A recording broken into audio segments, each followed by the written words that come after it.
Anda masih di Closing Bell bersama saya Aneka Wijaya dan kami juga masih bersama dengan Bob Saril, Direktur Niaga dan Manajemen Pelanggan PLN. Pak Bob, melanjutkan dialog kita dari sebelum jeda tadi, mungkin tadi sudah disampaikan juga seperti apa kemudahan-kemudahan yang direncanakan oleh PLN ke depannya. Lalu sebenarnya bagaimana sih cara mendapatkan subsidi listrik PLN untuk bulan September?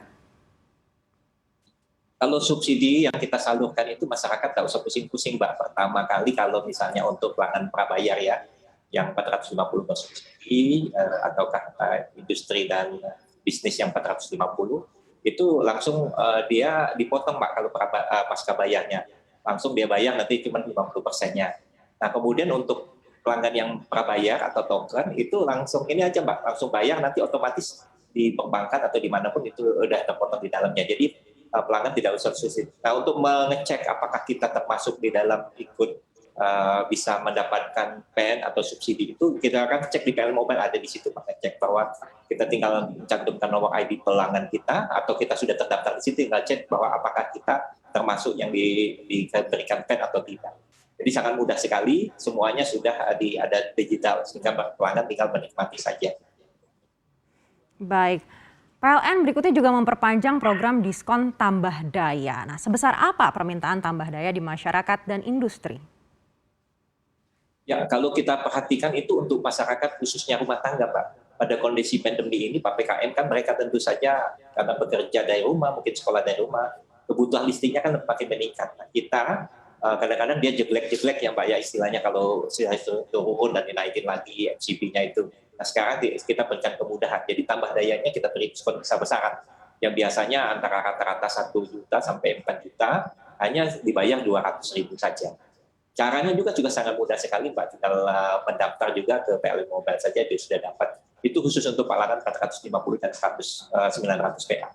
Nah, untuk yang lain kita akan coba karena baru saja kita hentikan misalnya elektrik dan internet yang untuk kita kemudian kita juga mendapatkan dengan memberikan kemudahan juga, misalnya pelanggan mau bundling dengan internetnya, Pak, kita kasih diskon juga sebesar 200.000 menjadi 200.000 yang biasanya 1 juta sampai 4 juta tadi. Kalau untuk yang lainnya kita akan di bulan Oktober ini kita akan luncurkan produk yang baru, tinggal tanggal mainnya ya, Mbak, ya. Itu diskon kita besar-besaran yang mungkin adalah dalam rangka Hari Listrik Nasional. Ini lagi kita arrange untuk masyarakat.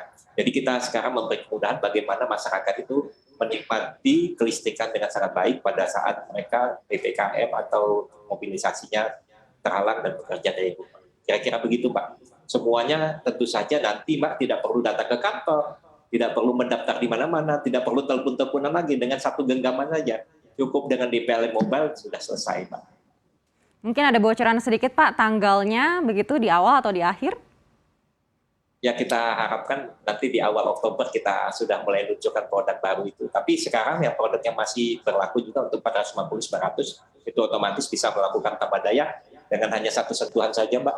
Dengan PLN Mobile saja udah bisa untuk menambah daya. Itu untuk yang pelanggan 450 atau 100, ataukah pelanggan yang dia ingin bundling dengan bagaimana Iconet-nya.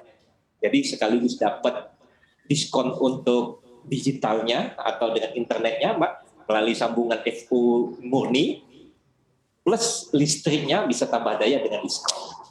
Jadi itu lebih mudah lagi, sehingga betul-betul dalam satu solusi, Mbak, solusi untuk digital, solusi juga untuk kelistrikannya, yaitu solusi dengan internet dan solusi untuk tambah dayanya. Gitu. Baik, untuk PLN Mobile sendiri. Baik, Pak Bob. Untuk PLN Mobile sendiri sejauh ini seperti apa performanya dan seperti apa mampu mempermudah transaksi konsumen? Mungkin ada data trafficnya juga. Kalau kita perhatikan sekarang itu downloadernya, Pak, adalah sekitar sampai 10 juta, Pak. 10 juta kurang sedikit. 10 juta sekarang. Itu hanya kita luncurkan belum sampai setahun, Mbak. Itu sudah 10 juta. Itu kemudian ratingnya kalau kita lihat baik itu di apps dan di yang mana-mana itu ratingnya di atas 4,5. Artinya sudah di atas rata-rata, sudah sangat bagus sekali. Nah, untuk pemakaian juga sudah sangat mudah sekali sehingga dilengkapi dengan hanya masuknya dengan OTP dan sebagainya, tidak berbeli-beli, dan itu mudah, dan aplikasi ini tidak terlalu berat, jadi bisa di-download di bermacam gadget-gadget yang ada. Nah, selanjutnya apalagi yang kita lakukan di situ, hampir semua layanan PLN ada di situ, Pak. Jadi layanan kelistrikan sudah ada di situ semua. Jadi tidak perlu lagi kemana-mana, tidak perlu lagi misalnya nelpon. Biasanya nelpon kan harus dikenalin dulu alamannya di mana Pak, nomor ID PL-nya berapa. Kalau itu di PLN Mobile karena sudah ada database-nya, nggak perlu lagi, tinggal ngasih tahu saja bahwa saya ada gangguan di sini, klik otomatis dikenal, kemudian lokasinya di mana sudah teridentifikasi dan cepat. Nah, kecepatan itu juga dibantu dengan apa Mbak? Karena kita berdasarkan geopositioning. Jadi kita mengetahui misalnya lokasi suatu pelanggan yang terganggu itu, kita bisa mengirimkan kru kita yang paling dekat, yang available. Jadi kayak aplikasi-aplikasi layanan Kompas itu kan begitu Mbak ya. Misalnya adalah salah satunya itu melakukan yang mana yang terdekat on dan segera datang. Itu juga mempercepat layanan kita. Nah di samping misalnya kalau layanan lainnya Mbak, misalnya bayar. Kalau bayar itu kan biasanya orang mau ke bank dulu, keluar dulu ke ATM dan sebagainya. Ini cuma satu aja, kita langsung satu bisa dihubungkan dengan satu ke bank perbankan yang sudah banyak sekali, lebih daripada 10 perbankan juga, termasuk juga dengan e-commerce yang lainnya, kita langsung bayar. This is a very simple one. Jadi ini yang kita harapkan ke depannya Mbak, karena teknologi digital sudah ada di depan mata dan kita sudah terbiasa, semuanya kita menggunakan digital ini untuk mendekatkan kita ke pelayanan. Itu yang akan kita lakukan, akan kita dorong terus pelanggan-pelanggan untuk mendownload PLN Mobile. Apakah sudah terbukti juga dari survei tingkat kepuasan pelanggan PLN, Pak? Ya, kalau kita lihat dari tingkat kepuasan pelanggan kan rating tadi, Pak.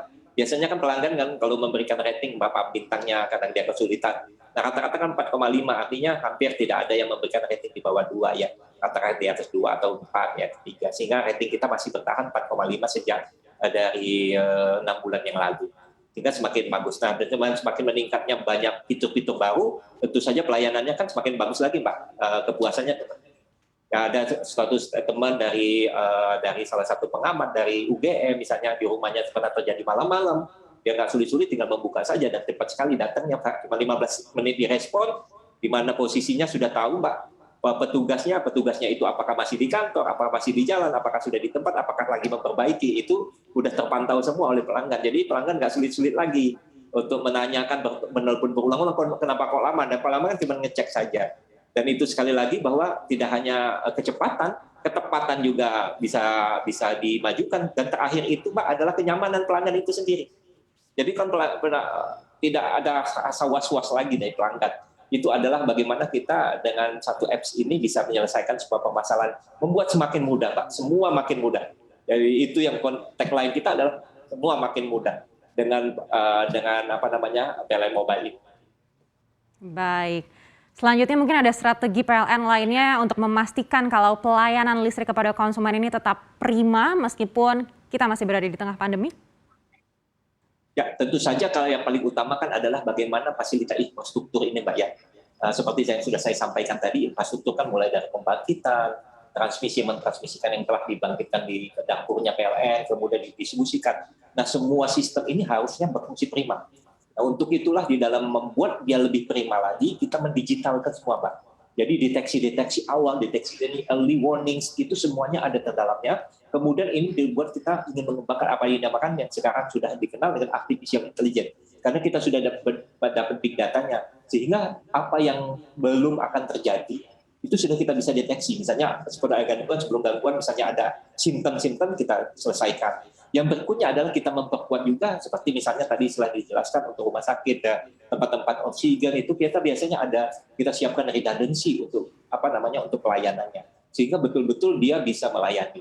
Selain itu kita juga Mbak mengadakan edukasi juga kepada masyarakat, karena kan banyak juga aset kita atau misalnya di distribusi aset kita itu kan lewat di depannya masyarakat ya Mbak ya, wawasan luar. Nah, kita memberikan juga informasi kepada masyarakat, awareness bahwa ini penting, kalau seandainya pohonnya sudah mendekati jaringan harus kita pangkas. Nah, ini kita lakukan terus-menerus. Kemudian kita juga ada sosialisasi bersama dengan stakeholder terkait, misalnya di Probolinggo dan sebagainya. Main layang-layangnya jangan pakai yang dekat-dekat jaringan listrik ya, sehingga menyebabkan pemadaman. Itu yang kita tingkatkan terus. Jadi di samping kita melakukan inspeksi yang total untuk menjamin semua aset infrastruktur yang melayani ini bisa prima, kita juga melakukan digitalisasi untuk membuatnya makin prima, dan juga kita lakukan petugas-petugas yang setiap saat untuk melayani, dan selanjutnya juga kita menambah redundancy di dalam kesiapan untuk penyuplainya. Gitu, Pak. Baik, menarik sekali. Sekali lagi terima kasih Bob Saril, Direktur Niaga dan Manajemen Pelanggan PLN telah bersama kami di Closing, Terima kasih, Bang. Mbak.